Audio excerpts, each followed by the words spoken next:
तुझे करे बदनाम थी हसी सिर ते कई इल्ज़ाम खयासी तू भी छड़ी पियो मिठा चंगो अल्लाह मालिक या खयो हथ वनी पियो सफ़ा चंगो अल्लाह मालिक या तुझे करे बदनाम थी हसी सिर ते कई इल्ज़ाम खयासी तू भी छड़ी पियो मिठा चंगो अल्लाह मालिक या खयो हथ वनी पियो सफ़ा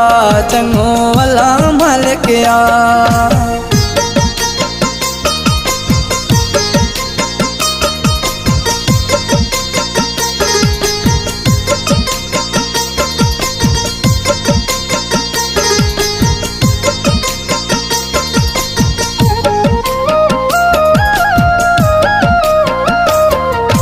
प्यार जे तोखा कोन पुगो पे संगत में सीधी गाल करिया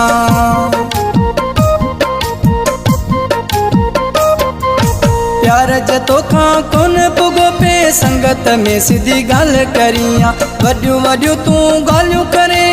इएं न एडियूं आमूं आणिया मूं त समझो ज़िंदगी सारी हलंदी रहंदी पंहिंजी यारी जल्दी थी वे खफ़ा चंगो अल्लाह मालिक या खयूं हथ वनी पियो सफ़ा चंगो अल्लाह मालिक या तुझे करे बदनाम थी हसी सिर ते कई इल्ज़ाम खयासी तू भी छड़ी पियो मिठा चंगो अल्लाह मालिक या खयूं हथ वनी पियो सफ़ा चंगो अल्लाह मालिक या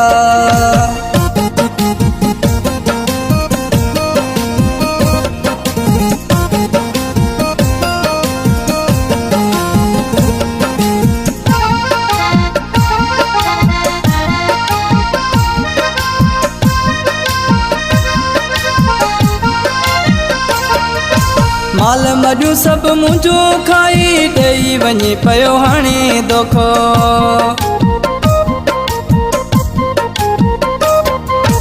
माल मडियूं सब मुंहिंजो खाई ॾेई वञी पियो हाणे दोखो सुखन में गॾु रही सोना ॾेई वञी पियो हाणे दोखो प्यार तुंहिंजो आहे पैसनि वारो तोखे खपे माण्हू दौलत वारो करी पियो जानी जफ़ा चंगो अल्लाह मालिक या खयूं हथ वनी पियो सफ़ा चंगो अल्लाह मालिक या तुझे करे बदनाम थी हसी सिर ते कई इल्ज़ाम खयासी तू भी छड़ी पियो मिठा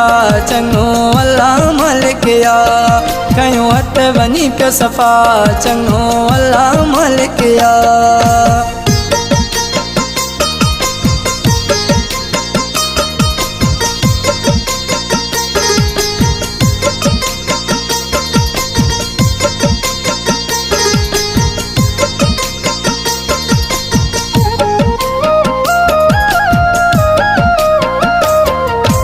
एजाज़ महर तोखे चवे थो कंहिंजे छॾण सां को कोन मरे थो